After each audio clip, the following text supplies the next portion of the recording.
Well, kia ora, good afternoon everybody. Good to see you all. Well, look, there was a range of views expressed, and I came away actually very impressed, and I thought, which other countries on earth would this actually happen, where a range of people with a range of views can come together in one place, celebrate celebrate New Zealand, Aotearoa New Zealand, but also actually express views, and I don't think of anywhere else that I could think that could have happened. Ngāpuhi wants you to kill the treaty principles bill in its tracks, will you? Well, again, our position's well established on that. As you know, there is no support, no commitment, no intention to take it beyond that. It's been a long-standing commitment of the National Party not to pursue a referendum at all. I appreciate it's a different position from the ACT Party, and part of that is as a coalition government. That's what we've agreed to do. Have you heard anything today? Sorry, Mikey? There's been some criticism of your speech that it didn't focus enough on the treaty.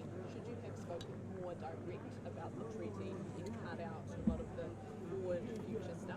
Well, actually our speech was designed, in fact all people speaking in the forum after the pōwhiri were actually to talk about two questions. We were given two questions to answer as part of the forum, which was one, what do you think the vision of New Zealand looks like by 2040? And the second bit was what needs to happen therefore to hit that vision or start that vision in the next term. So it's in the context of that I gave my remarks. But what I'd say to you is I think, if you listen to what I was saying up front, we should be very proud of the treaty. It's part of our past, present and future, and it's something we're going to continue to work at. Were you proud of the way?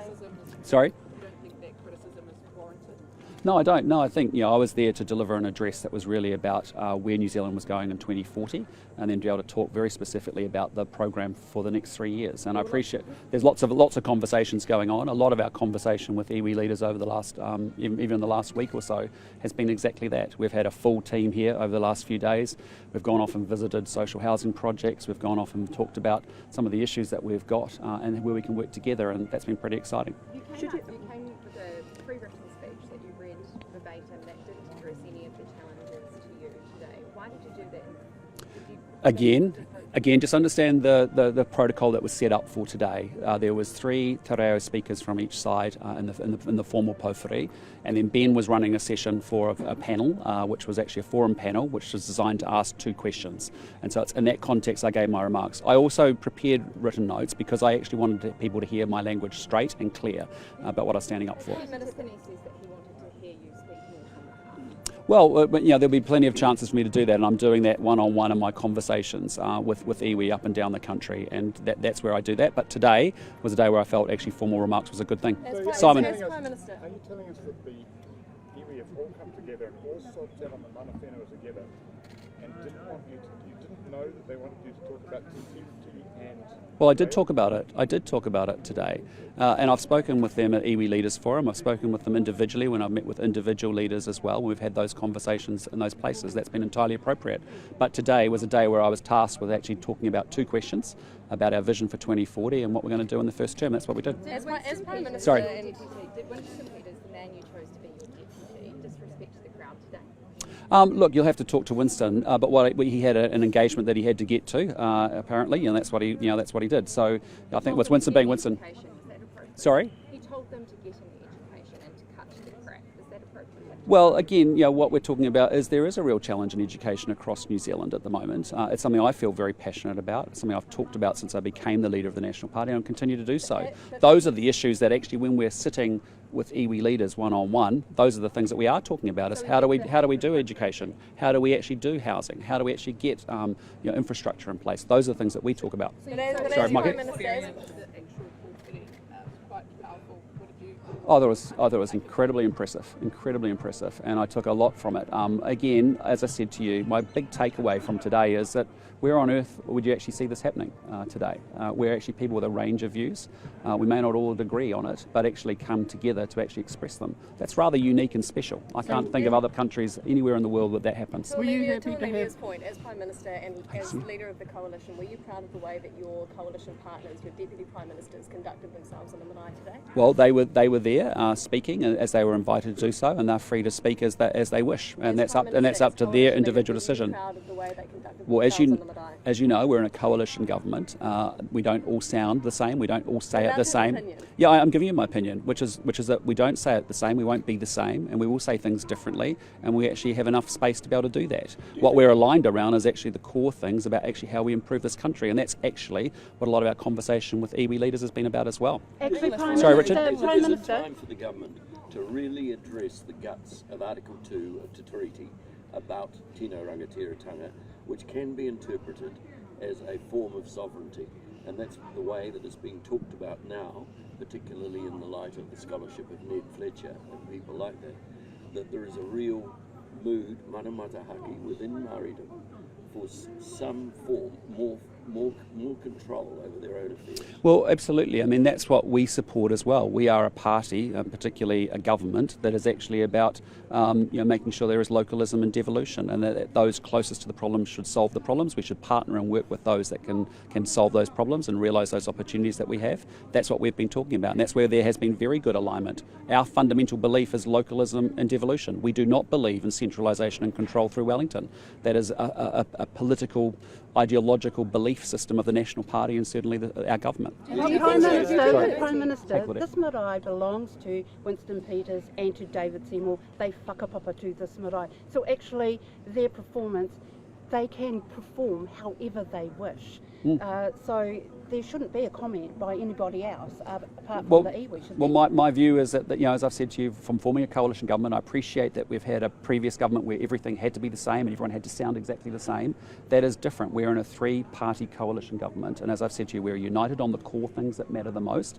People will express it as different personalities, as different leaders in the ways that they wish, and they were free to do that today. But also too, in respect to, can I just finish my question? In respect to the future, your future that you outlined today, does Te Tiriti not play a part in that? It plays a massive part in it. That's exactly what I spent the first part of my speech talking about, was the context from 1840 through to where we sit today, and actually saying that is really important, that we actually continue to make the treaty part of our past, our present and our future. Do you think that you're making progress on your getting across your message? You're up about lifting standards for all, you're in it for everybody, not just one particular group. Do you think that sort of messaging is actually having an effect and people are picking up what you're bringing? Well, look, I mean, I'm just talking about the philosophy of our government. We've been in power just over 2 months. Let's put it in perspective. We've already done a tremendous amount of work if you think about the workload we had before Christmas and what we've now come back early in order to get going again with another full-on 4 weeks when we get back to Parliament as well.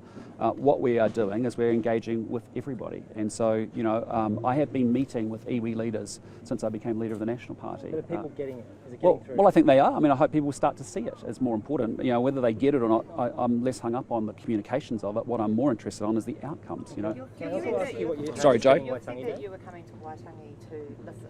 Yeah. What is one message that you heard today that was perhaps new or that you will take away from today and actually think about and how you can respond to it? Yeah, look, I mean, I took away, again, what I heard a lot was actually wanting to work together with this government. I thought today was actually quite special in the sense of there was genuinely a sense of, unity sitting in the country and in that conversation. The fact that we had very different opinions, as I said to you, we don't have to sound the same, speak the same, but there was actually a common purpose that actually everybody, irrespective of their views or their positions or policies that they supported or don't support, actually was united in actually advancing New Zealand. And that was a pretty consistent theme, I thought, from all speakers. Well, that gives me great confidence that actually we can focus on a common big picture about where we're heading to. We have differences along the way and we can still within that have different voices and be respectful of that. And do you think that as Prime Minister you spent enough time at Waitangi this year, given the level of concern among Māori about some of the we have. We have been here and we've had we had a big contingent of ministers at Iwi Leaders Forum, probably the biggest I had heard from any other government that had been there in their first meeting. The second thing is we've had a great program, and so we went out and looked at Utukura, where housing is a real challenge there in the Hokianga. We've been and looked at other housing projects. We've gone off and looked at some of the infrastructure projects that are making a difference. Other parts of our team, I had to go home to Auckland on Saturday with the Chinese New Year celebrations, but the rest of our team over the course of the weekend have been up to the furthest part of the north, seeing a whole range of regional economic development projects and understanding what's actually happening here. We're going to leave here and actually spend a bit of time on housing because housing is really important. And housing, again, is one of those problems which we shouldn't have that problem in New Zealand. But successive governments haven't actually been able to crash through and actually get rid of the red tape, the consenting, the fast tracking that's needed to do it, or haven't partnered sufficiently with Māori to actually build proper housing. And I see lots of great examples. So this week has been really good for us and our team because we've actually seen some really cool things that we say, hey, that's fantastic. That's actually a solution for us going forward, where we get the money out of Wellington, partner up and actually deliver a solution for people. Last couple. Sorry. Was the reception of David Seymour within your expectations today, or did aspects of it surprise you? Look, I came here thinking we'd be challenged and there'd be a range of views around the table, around the conversation, which there was. That's to be expected, and so it was pretty much as I expected. But the scale, so the scale and the content, I suppose, and the volume of his reception was within your expectations. That was something that you... Well, I understand there's really big differences. I think that the trick is, as you saw in a number of speakers, that actually for us to be able to go forward as a country, you actually can express your different views, but you actually have to listen to the other side, and you actually have to understand where someone's coming from, and you have to be respectful doing that. At moments there wasn't full respect. I appreciate that, but I think at the end of the day, it was actually managed. At the end, you heard Mere's comments, which I thought were really wise and sound, and actually enabled everyone to listen to each other properly. Peter Timoney just told us that he offered an apology to you guys as a result, or from what happened, the interruptions, the crowd drowning out Seymour. Is that heartening that apology has been offered? Yeah, look, again, I know there's a lot of focus often on the drama on Waitangi, but honestly, you have to see through that noise and you actually have to look at what's going on here. And what we have as a country that has a great future ahead of it, there are a range of different views. I get that, there's a range of different views, but we can have those conversations in a respectful way. So I felt that Ngāpuhi had worked really hard over to make sure this was going to be a good event and a successful event. And so I appreciate those remarks, but it was a good conversation. Would you be happy with the same format next year? Sorry? Would you be happy with the same format next year? Oh, again, those are decisions for the Waitangi National Trust to determine how they can keep improving it each year. That's up to them. Did you see the penis? Sorry? Someone flashed to you, I think. No, I didn't see anything, no. Speaking to people on the grounds for the last few days, a common theme comes up that they feel that this government is taking away their Māoritanga. Can I get your response to that? Well, I mean, we're not. I mean, we want Māori to be incredibly successful. We're incredibly frustrated. You couldn't say to me that the last 6 years under the previous government have been a tremendous success for Māori. Go look at the economic outcomes. Go look at the housing outcomes, the education outcomes, the health outcomes, the investment outcomes. They've been very, very poor. And so that's the engagement that we want to have as a government, is actually we want to genuinely get things done. I know we keep talking about it, but I'm telling you that's the thing that makes the difference. And so we want to partner with Māori, with a range of people across the whole of New Zealand to work on getting things done. I went and saw some water projects right up here. Water up here transforms the productive land and therefore the economy. And we saw a group, a trust that had come together in the far north that had actually built 3 dams, and actually that water is really important because it's going to make a whole bunch of other land very productive. The fundamental difference between Kiri and Kaikooi is actually water over many, many years. And one has done well with water, one hasn't done so well without water. And so there's a real opportunity for us to actually make sure that infrastructure is in place. So why is the message getting lost that this is what you want, that you want better outcomes for Māori? Is it because your coalition partners are dominating the narrative? I don't think it is getting lost. I think in my conversations with iwi leaders up and down this country have been incredibly productive. We've had many fantastic sessions, and importantly we have follow-up work plans where we're actually working these issues through quarter by quarter.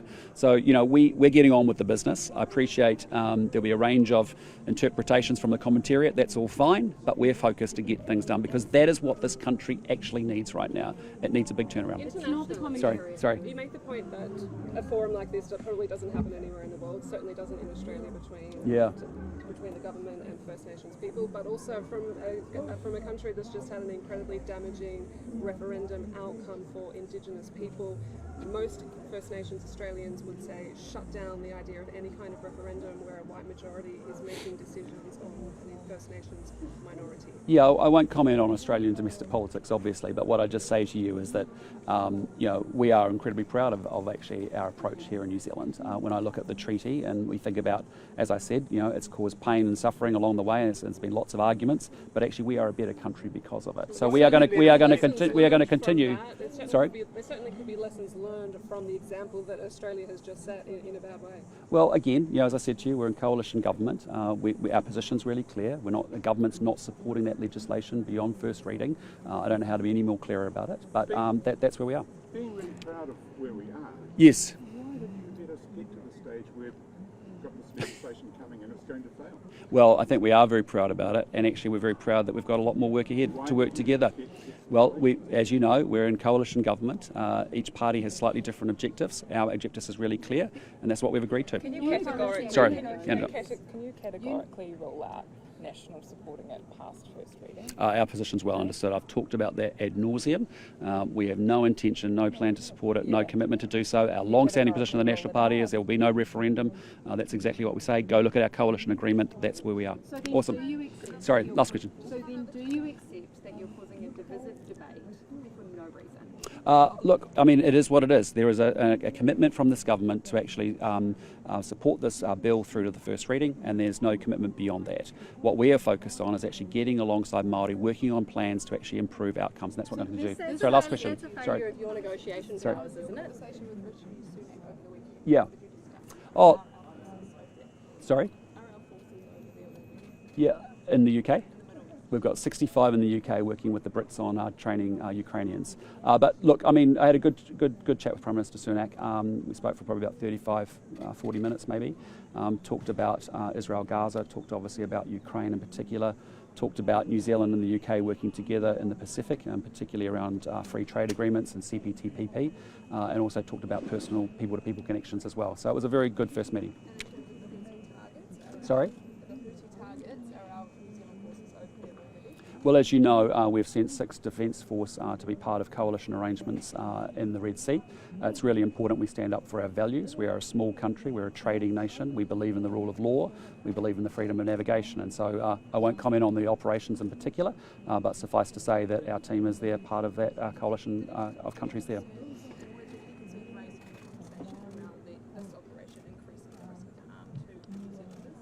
No.